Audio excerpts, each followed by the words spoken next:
भद्रं कर्णेभिः शृणुयाम देवाः भद्रं पश्येमाक्षभिर्यजत्राः स्थिरैरङ्गैस्तुष्टुवागुंसस्तनूभिः व्यशेम देवहितं यदायुः स्वस्ति न इन्द्रो वृद्धस्रवाः स्वस्ति न पूषा विश्ववेदाः स्वस्ति नस्तार्क्ष्यो अरिष्टनेमिः स्वस्ति नो बृहस्पतिर्दधातु।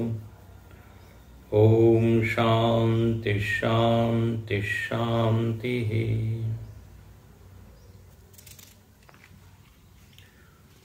तस्मादग्निः समिधो यस्य सूर्यः सोमात् पर्जन्य ओषधयः पृथिव्यां पुमान् रेतः सिञ्चति योषितायां भव्यप्रजा पुरुषात् सम्प्रसूताः तस्मादृचः सामयजुंषि दीक्षा यज्ञाश्च सर्वे क्रतवो दक्षिणाश्च संवत्सरश्च यजमानश्च लोकाः सोमो यत्र पवते यत्र सूर्यः।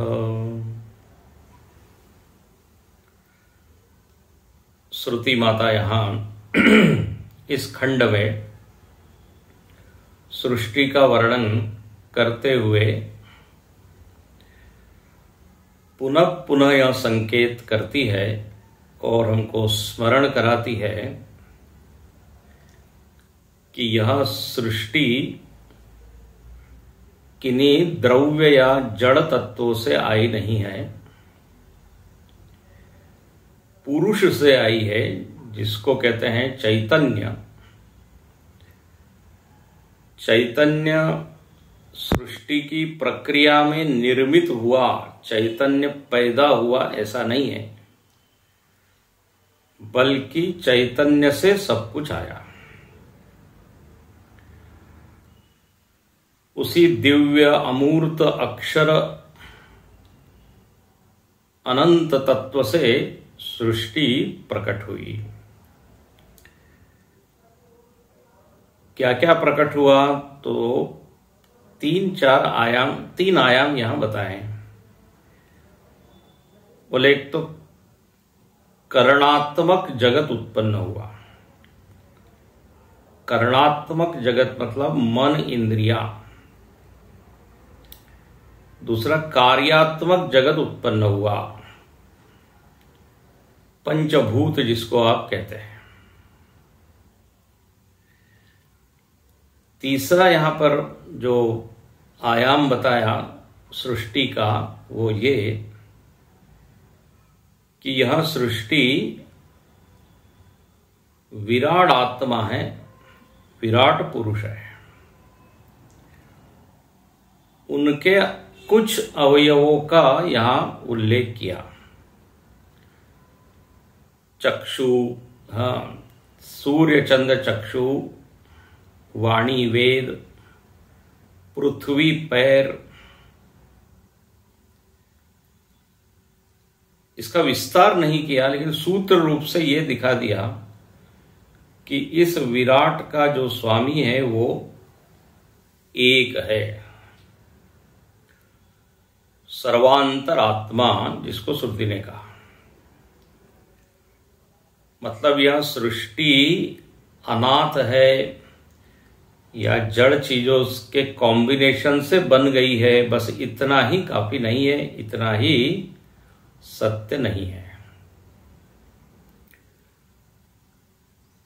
फिर अगला जो प्रकरण आया वो ये कि इसी सृष्टि में जीवों का संसरण होता है। संसरण,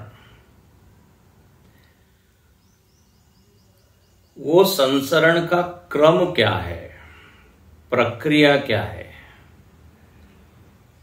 वो कहां से जीव उद्भूत होते हैं, उत्पन्न होते हैं और किन किन चीजों का आश्रय लेके अंततः वो जन्म लेते हैं पृथ्वी पर, घर में,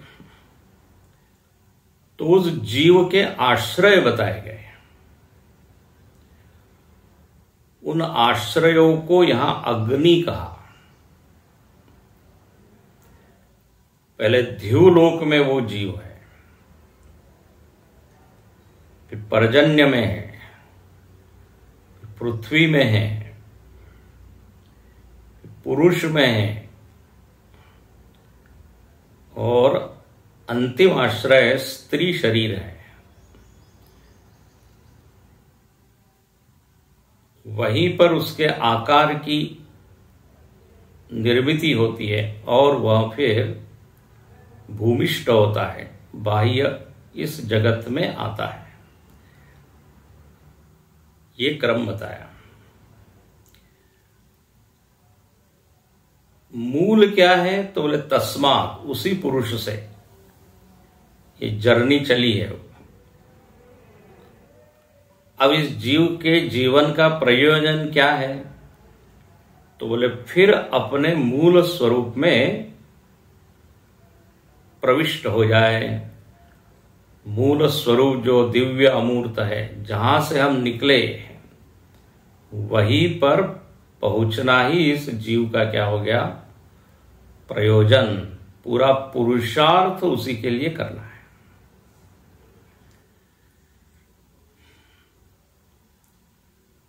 अब ये द्युलोक से चला है ऐसा कहते हैं, और ये ऊपर है, मूर्धा उसको कहा ना, द्युलोक को मूर्धा कहा विराट का। एक मुझको बात याद आई, सहज में ही हम सब लोग बोल देते हैं जब किसी का मरण होता है तो लोग क्या बोलते हैं, ऊपर चले गए।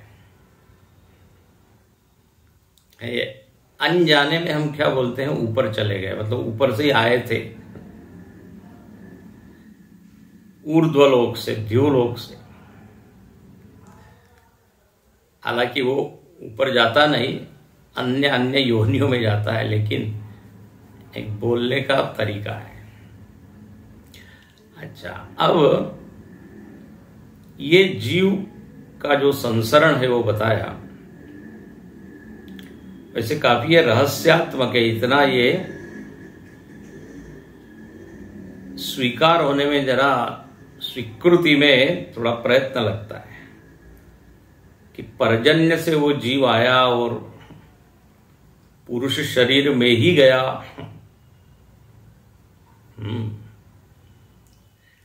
अब ये विषय अतीन्द्रिय विषय है, हमारी इंद्रियों की पहुंच वहां नहीं है। इसलिए जब श्रुति कह रही है तो उसमें श्रद्धा रखनी चाहिए, क्योंकि अन्य बातें सभी सही है, कल हमने बताया था, तो ये भी सत्य ही होगा, जिस दिन समझ में आएगा आएगा।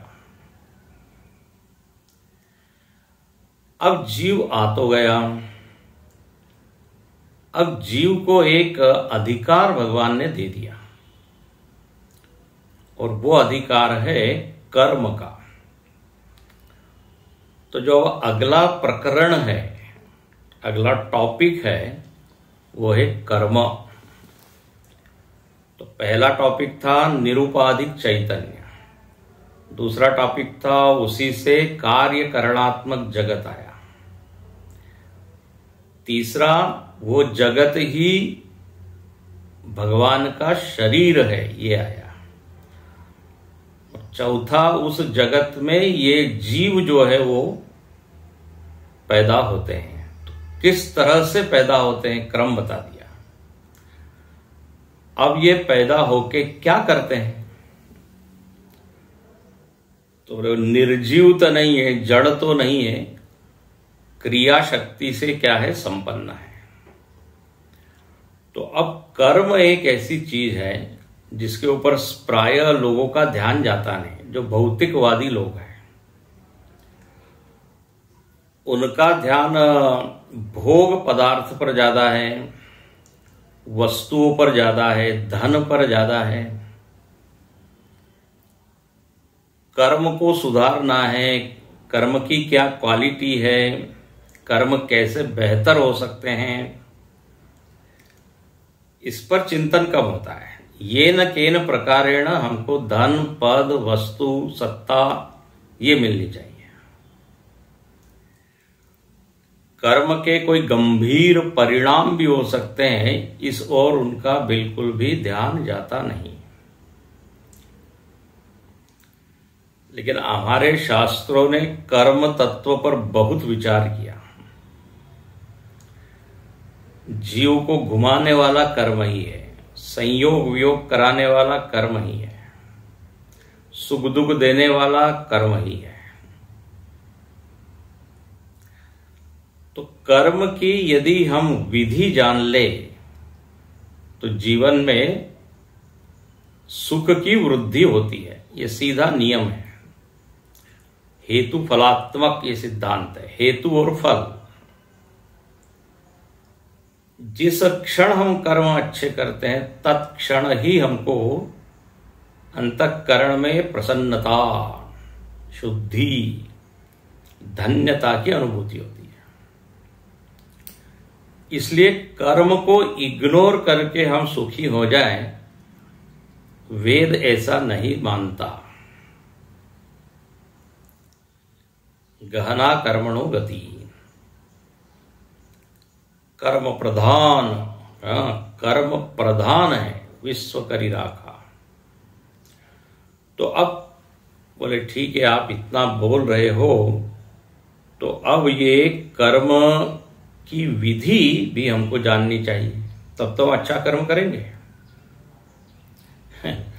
विधि मालूम न हो तो एक सामान्य कर्म भी लोग बिगाड़ देते हैं। दीवार पर एक कील ठोकनी है वो भी ठीक से नहीं लगती, फोटो लगाना है वो भी टेढ़ा मेढ़ा, छोटी छोटी चीज। किचन में चाय बनाना है उसमें भी फिर यदि विधि न मालूम हो तो। एक ने कहा मैं चाय बहुत अच्छा बनाता हूं। जब उसने बना के दिया तो सामने वाले ने पूछा ये चाय है कि कॉफी है? तो क्या बना रहे हैं, क्या कर रहे हैं, क्या विधि है? इसलिए संस्कृत में एक नियम है, जानाति इच्छति यतते। जानाति, पहले उस कर्म करने का तरीका सीखिए, उसके बाद फिर कर्म करने की इच्छा मन में आनी चाहिए। इतना बढ़िया बढ़िया ये कर्म है तो सहज आना चाहिए। और जो एक अच्छा व्यक्ति होता है उसके मन में आता ही है कि करना चाहिए। सेवा का इतना हमने सुना, सेवा सेवा खूब जाना, बड़े बड़े सेवक लोग हुए, तो वो सुन के इच्छा थी, साधक के मन में इच्छा होती है और इच्छा होती है तो फिर वो करता है। यतते, जानाति इच्छति यतते, या करोति। तो अब यहां पे छठे मंत्र में कर्म करने का जो साधन है, कर्म साधन, उसका ज्ञान कहां से मिलेगा तो उसका वर्णन है। तो यहां लिखते हैं तस्माद रुचः साम यजुंषि। तस्मात, देखो फिर श्रुति याद कराती है। तस्मात मतलब पुरुषात, उसी पुरुष से 4 वेद प्रकट हुए। यह 3 के नाम है, रुच, साम, यजु। तो अथर्ववेद भी ले लीजिए। ये जो उपनिषद हम पढ़ रहे हैं ये उपनिषद अथर्ववेद का ही है, मुंडकोपनिषद। तो 4 वेद आए। अच्छा, अब ये 4 वेद हैं तो इन चारों वेदों में क्या विशेष है? कैसे कहा जाए इसको ऋग्वेद? कैसे कहें कि ये ऋग्वेद है, ये यजुर्वेद है? तो यहां भाष्यकार लिखते हैं कि पहली पंक्ति देखिए, किंच कर्म साधनानि फलानि च तस्मादेव इत्याह। कर्म के साधन और फल वहीं से आए। कथम, कैसे? तो बोले तस्मात् पुरुषात्, उस पुरुष से आए। क्या है? तो रुचः, ऋग्वेद। तो ऋग्वेद क्या है? तो यहां बताते हैं, नियत अक्षर पाद अवसाना। बोले ऐसे मंत्र जिनमें अक्षर नियत है, मतलब वो उनकी संख्या निश्चित है, नियत अक्षर। उन सारे मंत्रों में 30, 32, 35 जितने भी अक्षर होंगे वो निश्चित है। उसका पाद निश्चित है, चरण, क्वार्टर। तो नियत अक्षर पाद अवसाना, मतलब उतना होने पर वो मंत्र पूरा होता है, अवसान।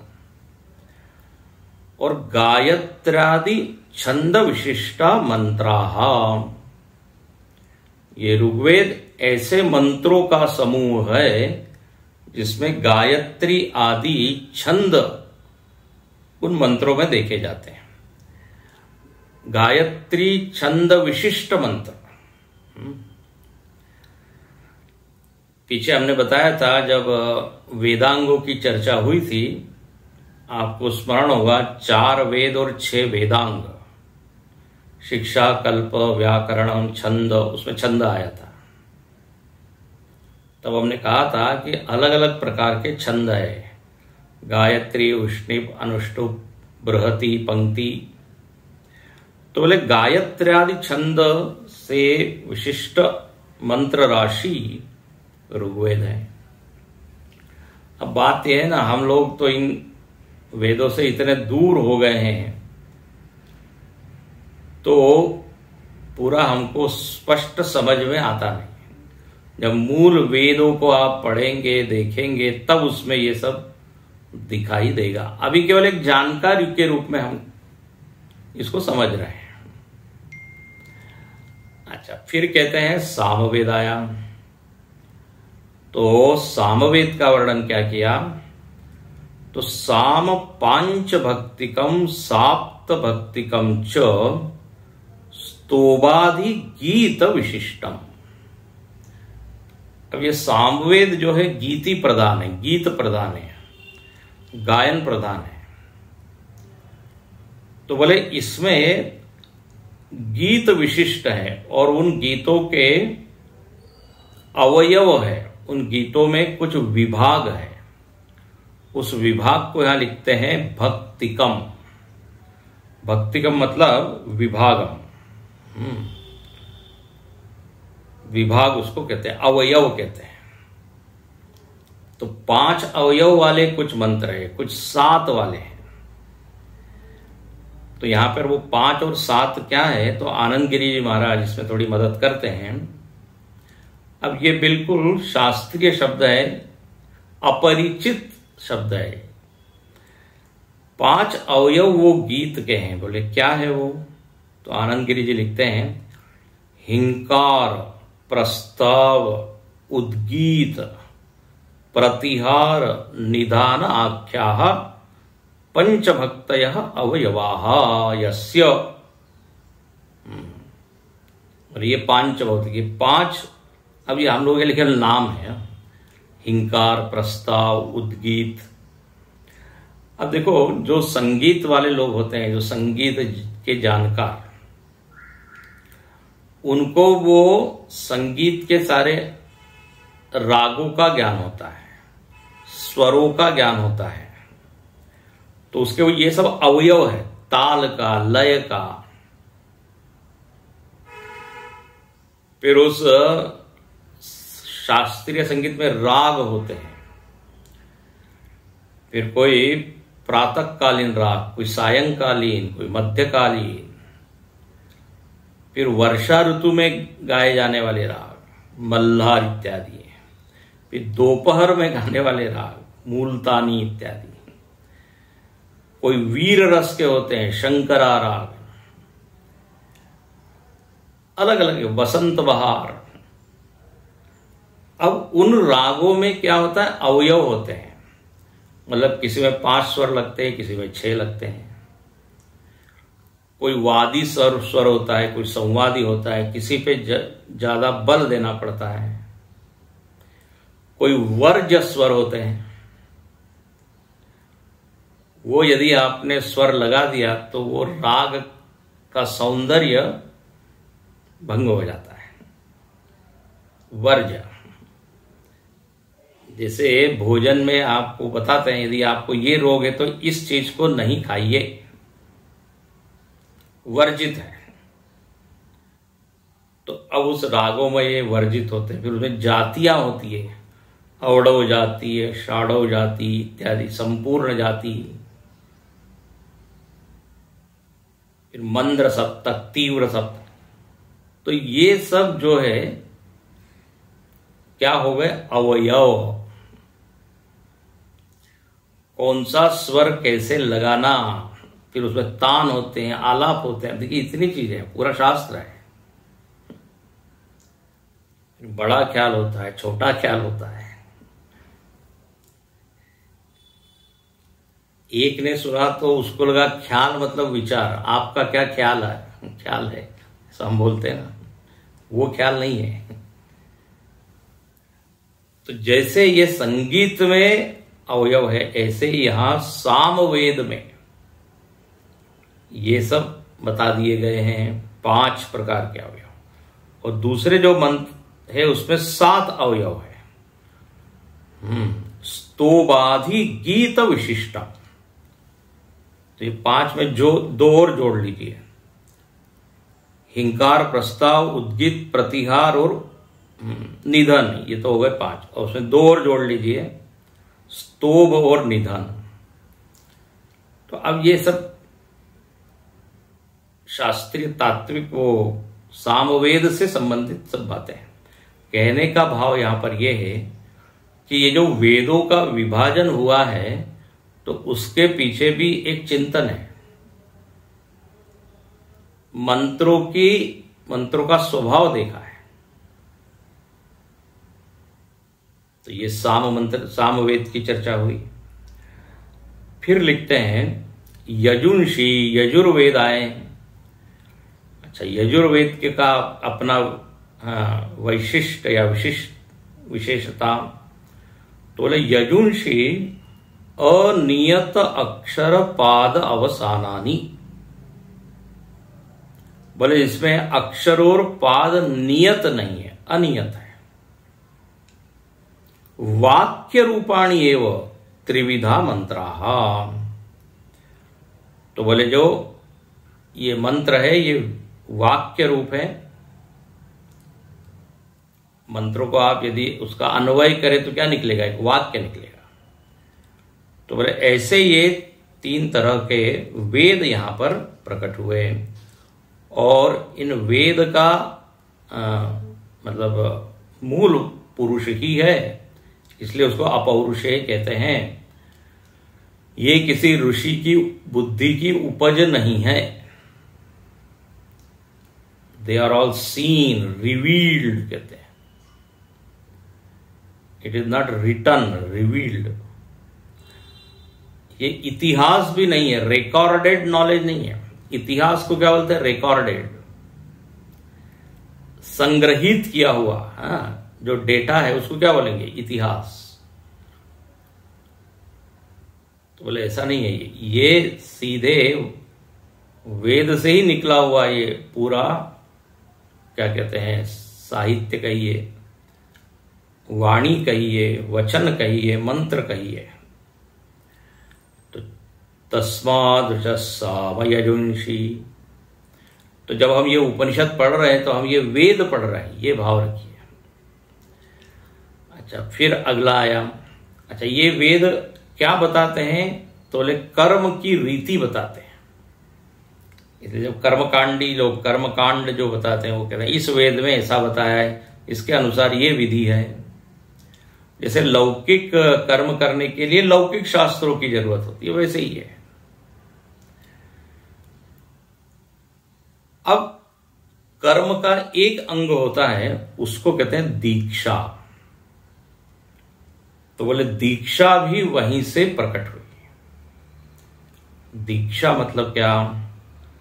तो कहते दीक्षा मतलब मौंजादि लक्षणाः कर्तृ नियम विशेषाः। दीक्षा मतलब एक तरह का कमिटमेंट, संकल्प, व्रत,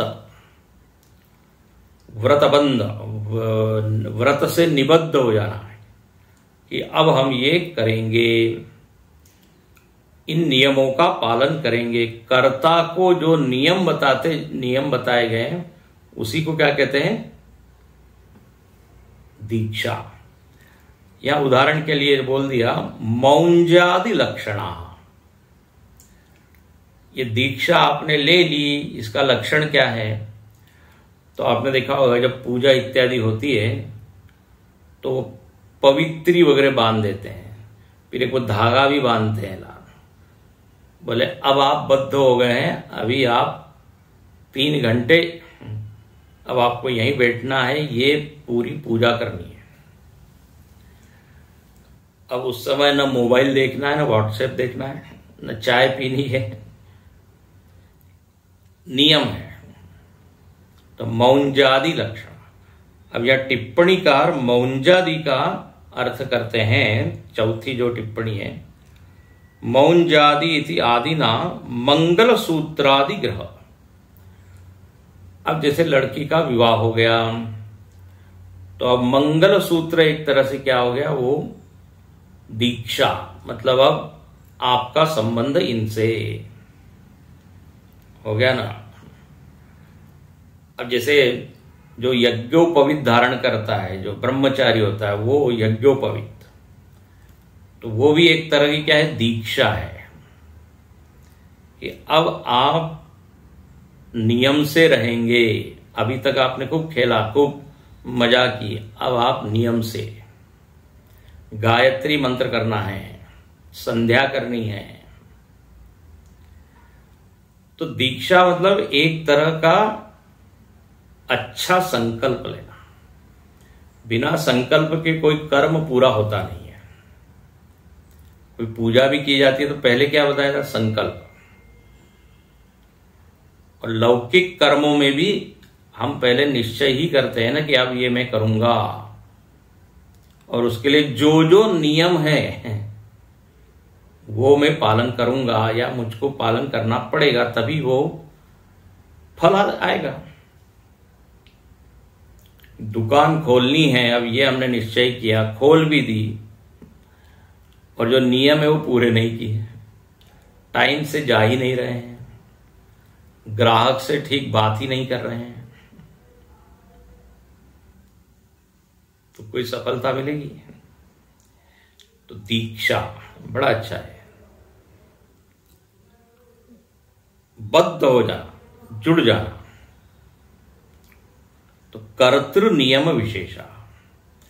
अच्छा, उसके बाद यज्ञाश्च। अब आपने दीक्षा ले ली, संकल्प कर लिया, अब क्या करो? अब बोले करिए। आप क्या करें?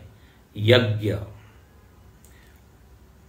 अब दीक्षा मतलब एक तरह का जैसे वो साइन हम कॉन्ट्रैक्ट करते हैं ना,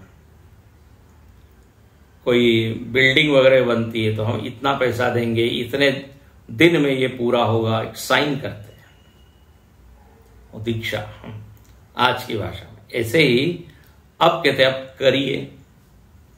तो यज्ञ। अब ये तो चूंकि वैदिक साहित्य है तो उदाहरण यहां यज्ञ का ही दिया है।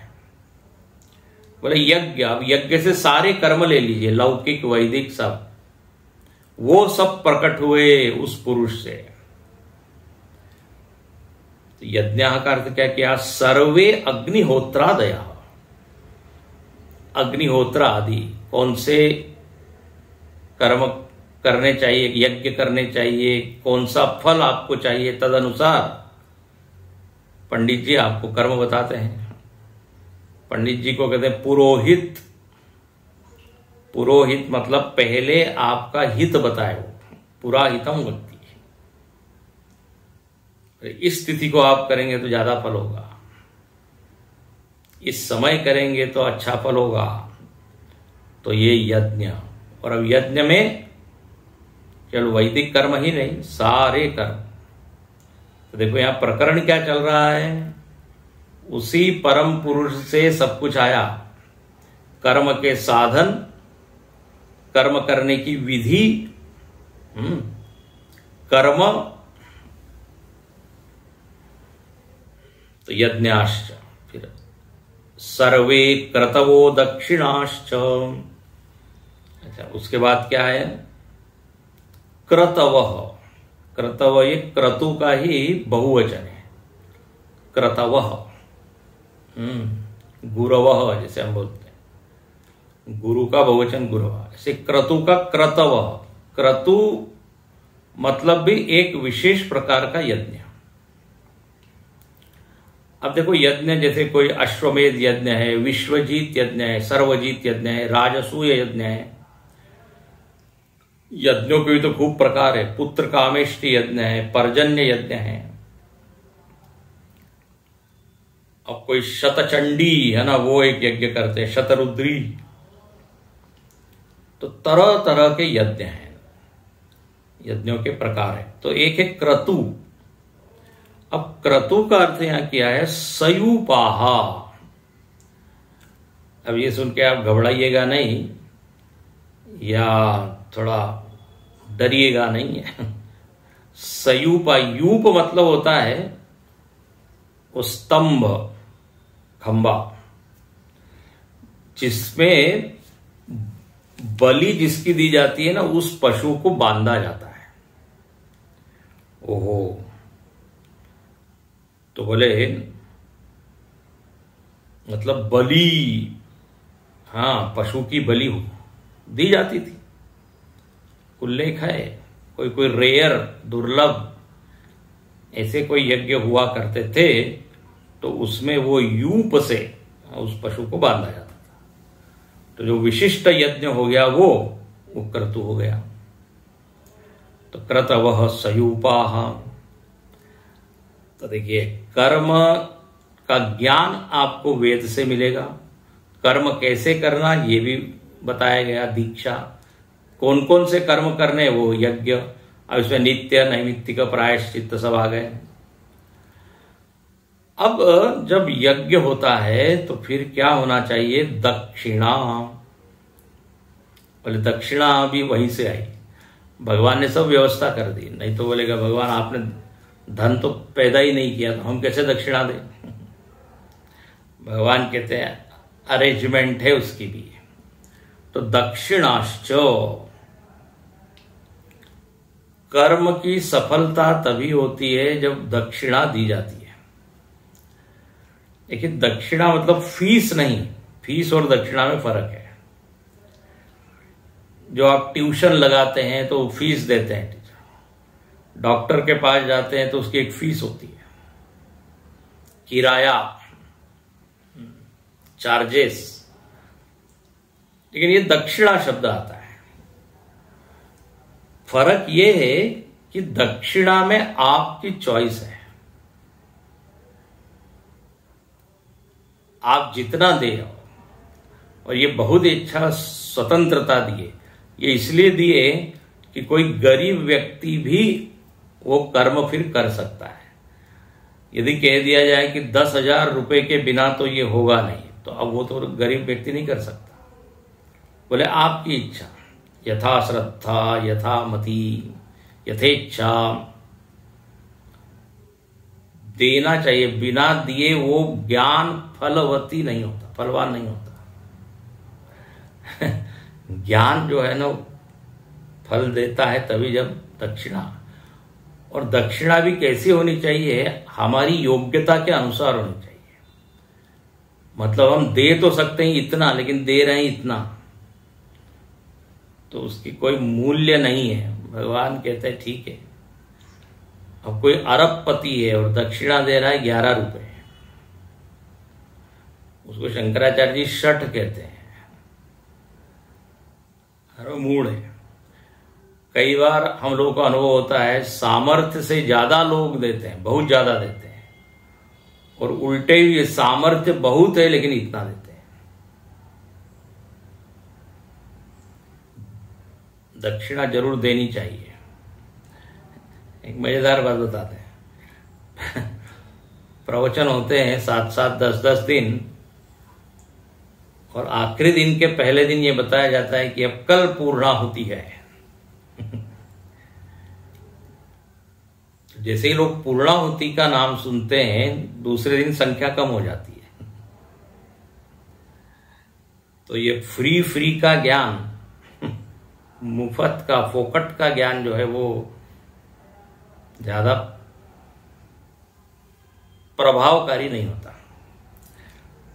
एनीवे, तो यहां दक्षिणा भी लिखा हुआ है। नहीं तो बेचारे पंडित जी से कराया और दक्षिणा तो हरिओम, बस अच्छे अच्छे मीठे शब्द ही बोले दक्षिणा है। तो ऐसा नहीं, दक्षिणा। हाँ, अब यहां दक्षिणा कितनी देनी चाहिए, दक्षिणा का क्या अर्थ करते हैं? तो यहां लिखते हैं दक्षिणाश्च एक गवादि अपरिमित सर्वस्वांता। बहुत ही सुंदर। बोले एक गाय से लेके अनंत गाय तक आप दे सकते हैं। अब हम लोग जो है पूजा इत्यादि करते हैं तो उसमें मंत्र पढ़ते हैं, सुवर्ण पुष्प दक्षिणाम समर्पयामि। काय का सुवर्ण? एक फूल का पत्ती, 1 रुपया, सुवर्ण पुष्प दक्षिणा। हिरण्य गर्भ गर्भस्थ हेम बीजावसो। तो यहां लिखते हैं गाय दीजिए। कितनी? बोले मिनिमम 1,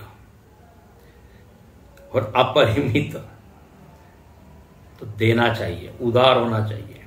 तो ये दक्षिणा भी जो है वो आई कहां से? भगवान से ही। अच्छा, उसके बाद जब कर्म होता है तो कर्म काल में होता है। पंडित जी लोग बताते हैं ये मुहूर्त है, ये तिथि है, एकादशी को कीजिए, पूर्णिमा को कीजिए। तो यहां संवत्सर भी वहीं से आया। अब संवत्सर मतलब क्या?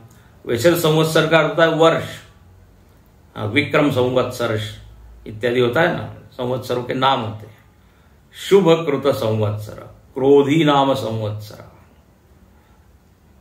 लेकिन यह संवत्सर का अर्थ कर दिया काल, समय, कर्मांग। जितने भी कर्म होते हैं वो काल परिच्छिन्न होते हैं, काल के अंतर्गत होते हैं। इतने बजे से इतने बजे तक कर्म जो है कोई अनंत काल तक तो चलता नहीं। हर कर्म बोले बस अब ये 10 से 5 ऑफिस का काम हो गया, तो काल कर्मांग, कर्म का अंग है, वो भी वहीं से आया। देखिए टाइम, काल भी आया है, ध्यान से सुनिए। ये देश और काल को हम मान ही लेते हैं कि पहले से ही है, और फिर इसमें सब चीज पैदा हो रही है। ये वैदिक साहित्य ही है, वेद ही है जो बोलते हैं स्पेस और टाइम भी आया। काल, काल पहले से ही है, ऐसा मान के नहीं चल सकते। तो काल कर्मांग, कर्म का अंग है। फिर कौन? बोले हाँ, इतनी सब तो बात हो गई, लेकिन जो करने वाला है अभी तक उसका नाम नहीं लिया आपने। तो अब ये आ गए महाराज यजमान। यजमानश्च लोकाः। यजमान मतलब कौन? कर्ता, जो इस कर्म का, कर्म के केंद्र में है, जिसके द्वारा सारी क्रियाएं संपादित होने वाली है, ये कर्ता। ये सारे जीव, हम सब लोग कौन है? कर्ता, जीव। यजमान, यजमान को बुलाइए। यजमान कहाँ है? कौन बनेगा? भागवत का यजमान कौन है? ऐसा लोग बोलते हैं। कर्ता, जिसने संकल्प लिया है, जिसकी इच्छा है कि ये मैं कर्म करूं, वो है कर्ता। अच्छा, उसने, अब देखिए सारे घटक जुड़ गए कि नहीं? कर्ता आ गया, समय निर्धारित हो गया, उसने दीक्षा ले ली, व्रत ले लिया, उसके बाद कैसे करना, वैद शास्त्र के अनुसार वो भी उसने पढ़ लिया। और उस कर्म के पश्चात दक्षिणा भी दे दी। तो बोले उसके बाद क्या होगा, उसके बाद फल मिलेगा, फल। तो इसलिए श्रुति क्या कहती है, संवत्सरश्च यजमानश्च लोकाः। अब ये लोक उसको मिलते हैं, लोक मतलब फल, लोकाः तस्य कर्म फल भूताः। ये कर्म का जो फल है वो फल क्या है, तो बोले तरह तरह के लोक, चंद्रलोक, सूर्यलोक, ये सब, पितरलोक, तो ते विशिष्यन्ते। अब यहां बताया उसके यदि कर्म कुछ विशिष्ट रूप से हो तो उसकी गति कहां होगी, चंद्रलोक में। सोमो यत्र पवते, कर्म फल भूताः ते विशेष्यन्ते, सोमो यत्र येषु लोकेषु पवते पुनाति। बोले उस लोक में जाते हैं जहां पर पवित्रता है। हाँ, चंद्रमा उसको पवित्र करता है, ऐसे उस लोक में वो जाता है। चंद्रमा के द्वारा वो पावन होता है। और यत्र सूर्य, जहां पर सूर्य तपता है, सूर्य प्रकाश देता है। तो यहां भाष्यकार लिखते हैं पुनाति लोकान लोकान यत्र येषु सूर्यस्तपति च तेच। तो दो हो गए, चंद्रलोक, सूर्यलोक। इसको ही कहा गया उत्तरायण, जिस मार्ग से इस लोक में जाते हैं उन मार्गों को कहा गया उत्तरायण और दक्षिणायन। इसलिए देखिए भाष्यकार तुरंत लिखते हैं दक्षिणायन उत्तरायण मार्ग द्वय गम्या। ये चंद्रलोक, सूर्यलोक में जिस मार्ग से जाया जाता है वही दो मार्ग है, दक्षिणायन चंद्रलोक, उत्तरायण सूर्यलोक। अब ये सूर्य चंद्र यहां जब नाम आता है तो ये जो हमको दिखते हैं ये नहीं है, ये लोक सूक्ष्म है जो इंद्रिय के द्वारा ग्राह्य नहीं है। नहीं तो बोले ये सूर्य लोक में घुस जाते हैं, सूर्य में गए हम बचेंगे नहीं, उसके हजारों लाखों किलोमीटर पहले ही अंत्य संस्कार हो जाएगा, जल जाएगा।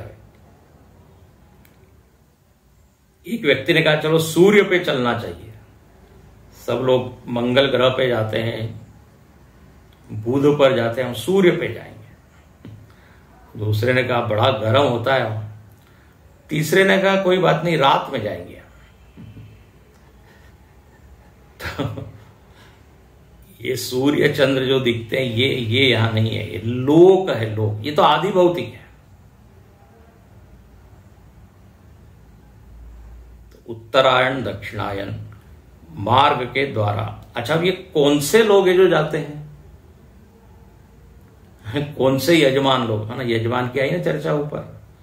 यजमान लोग अब देखते हैं कौन सा रॉकेट आएगा या विमान आएगा और उसमें बैठ के हम जाएंगे। तो दो फ्लाइट्स है अलग अलग, एक उत्तरायण, एक सूर्य की ओर जाने वाली, एक चंद्र की। बोर्डिंग पास किसको किस में मिलता है, तो बोले जो विद्वत है, विद्वान है, उसको उत्तरायण वाला जो मार्ग है वो मिलता है। अब यहां विद्वत या विद्वान का अर्थ है उपासक, जिसके कर्म बड़े धवल है, शुभ्र है, शुद्ध है, जो भक्ति से संपन्न होकर जिसने कर्म किया वो है विद्वान। आपको स्मरण होगा पीछे एक मंत्र आया था, तपस्श्रद्धे ये उपवसन्त्यरण्ये शांता विद्वांस भैक्षचर्याम चरन्त्य, आया ना वो। उस समय हमने कहा था कि जो उपासक लोग हैं, श्रद्धा से समन्वित है, अपरिग्रही जिनका जीवन है, अपरिग्रही है, तो विद्वान लोग सूर्य मार्गेण, उसको विद्वान कहा है। विद्वान मतलब केवल ज्ञानी नहीं, विद्वान मतलब उपासना की विधि के जो ज्ञाता है, आत्मज्ञान नहीं, उपासना की, भक्ति। अच्छा, जो अविद्वत है वो कौन? तो अविद्वत मतलब कर्मी लोग। कर्मी मतलब अच्छे कर्म जिन्होंने किए, सदाचारी, धार्मिक, उसको अविद्वत कहा है। तो ये दो तरह की गतियां बार बार आती, कर्मी और उपासक। तो बोले ये जो लोक है, सूर्यलोक, चंद्रलोक, एक जगह चंद्र पवित्र कर रहा है वातावरण को, दूसरी जगह सूर्य, वो लोक भी कहां से आए? तस्मात्, उसी पुरुष से आए। उसको मत भूलिए, मूल को पकड़ के रखिए, और वहां से आए हैं तो फिर वहीं जाना है। और वहां न हाथी है न घोड़ा है, ये हमारे कर्म ही लेके जाएंगे। तो इस तरह बहुत ही सुंदर वर्णन है। कार्य कारण का यहां वर्णन, ये कारण है, ये कार्य, ये कारण है, ये कार्य। यजमान करता है, कर्म उसका क्या है? साधना है। फल क्या है? ये लोक है। फिर कर्म कैसे करें, ये सब भी उस परमात्मा ने मानो कि हम सबको समझाया, बताया। इस तरह यहां पर ये भी एक विषय आया, कर्म का विषय। तो अभी तक पहले आया था निरूपाधिक चैतन्य, फिर आया पंचमहाभूतों की उत्पत्ति, इंद्रियों की उत्पत्ति, फिर आया विराट आत्मा का वर्णन, फिर आया जीव का संसरण, फिर अब उसमें एक जोड़ लीजिए कर्म टॉपिक आया। अब अगला टॉपिक क्या है, अब वो कल बताएंगे। कल अगले मंत्र को देखें, इसको पढ़ लेते हैं। तस्माच्च देवा बहुधा संप्रसूता साध्या मनुष्या पशवो भयांसी प्राणापानौ व्रीहियवौ तपश्च श्रद्धा सत्यम ब्रह्मचर्यं विधिश्च। ओम पूर्णमदः पूर्णमिदं